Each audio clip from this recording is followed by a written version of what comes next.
this is from Detroit, Mary. My family were pretty well off, not the Rockefellers, but I don't remember ever comparing us to other families. Is there something different with today's culture where kids seem to talk about who's rich and who isn't rich and who has money? Is there a difference? There is a difference. You know, the access to information is different now. So, you know, what you find is that kids, by the time they're, you know, in 4th or 5th grade, at least someone in their class has figured out that you can Google everybody's address in the class and find out what their homes are worth. Really? So some kid figures that out. You know, you type in your address and you get the Zillow estimate or the Street Easy estimate or the last real estate listing, and then they start throwing all these crazy numbers around without realizing that most of these homes are mortgaged, right? Right. So, you know, maybe they are worth that much in theory, but, you know, most of their parents and their friends' parents have a loan out on it. So they start looking at that and they compare it and they look up their teachers and, you know, they do all sorts of crazy things. And so the access to information is different, but also the way we display ourselves and our lives to one another has changed pretty dramatically too.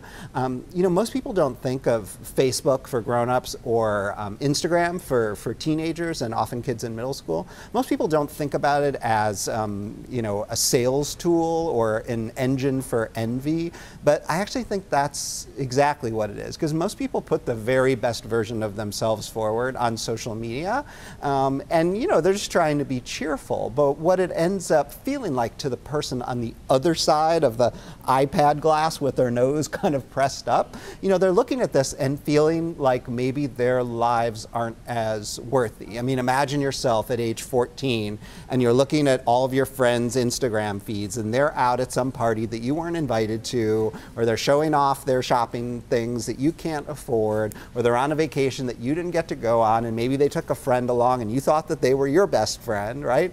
And you know, you're seeing a lot about the way that other people lived, but you're only seeing the highlight reel. Right. And kids don't understand that, and it takes a lot to sort of convince them of that. And if we're not watching over their shoulders, I mean, to me, this is way more potentially problematic than almost any form of commercial television that has ever existed. So we got to be careful with it. This is so much more personal. Yeah.